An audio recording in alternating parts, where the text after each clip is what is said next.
The river and the stone, a parable of acceptance. Long ago, in a land of golden plains and winding rivers, there was a kingdom nestled between the roots of the Jade Mountains. At its edge lay a modest village, where farmers tilled the earth and herders sang to their flocks. Life was simple, and the seasons predictable. But farther upstream, high in the foothills, there lived a hermit named Soryu, known to the people as the Silent River. Soryu had once been a nobleman.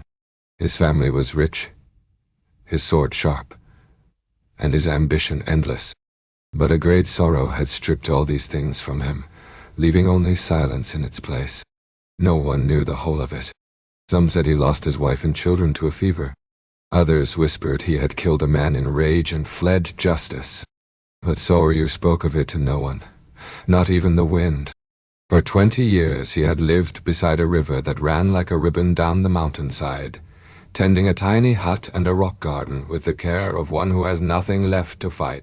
One summer, a young woman named Rai arrived at his hut, clothed in travel dust and sorrow. Her brother had died in a war she did not believe in, her mother had taken ill, and the man she loved had chosen another. Her spirit had become a clenched fist that would not open. She knelt before Soryu and wept. She had heard that the hermit had wisdom, or at least the silence that held it. "I have been told to accept what has happened," she said. "But how does one accept what tears the heart apart?" Soryu did not answer. He turned, picked up a worn gourd and filled it from the river. "Drink," he said. She drank.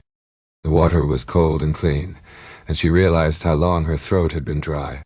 She sat quietly as Soryu took a rake and began to comb his garden of stones and sand. The sun was high. The wind stirred the leaves. "Still," he said nothing more. "Do you have no teaching to give?" Rai asked after a while. "No scroll, no mantra, no answer." Soryu stopped raking and pointed to the river. "Ouch." She turned. For a while nothing happened. Then a twig, carried by the current, snagged on a large stone near the center. The water piled up behind it briefly, then slipped over, under, and around. The twig trembled, struggled, and then snapped free. It spun once and vanished downstream. Soryu spoke. "The river does not fight the stone. It does not demand it move.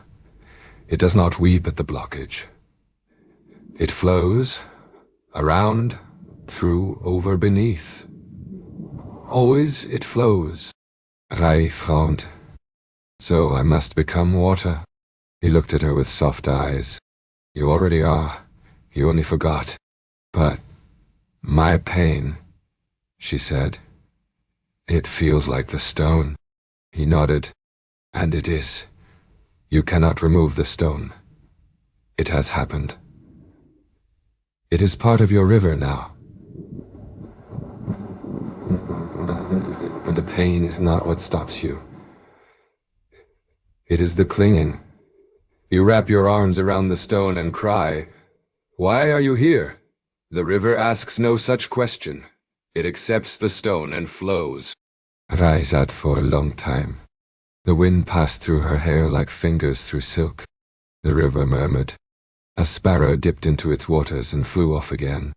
"But if I flow," she said slowly, "will I forget? Will I stop caring?" Soryu smiled.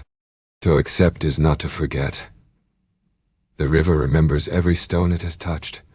It carries the shape of the valley, the taste of fallen leaves, the memory of drought and flood. But it does not stop." He paused. "Your grief is true. Your love was true. Your loss is true. Let them shape you. Let them carve you like water carves the stone. But do not become the stone. Flow." That evening, as the sun burned amber and red behind the peaks, Ray asked if she could stay a while. Soryu nodded. She rose early each morning to gather wood, fetch water, and sweep the path. Soryu raked the garden. They spoke little, yet something quiet began to unfurl within her, like a blossom warmed by spring. She cried less. She smiled once when a deer passed through the garden. She began to hum again, simple melodies her mother had taught her long ago. One morning, after many weeks, she looked at the river and said, "I still feel the stone in me, but I no longer try to move it." Soryu looked up from his tea and said, "Then you are free." She packed her things that evening. At the edge of the forest, she turned back. "Thank you," she said. Soryu bowed.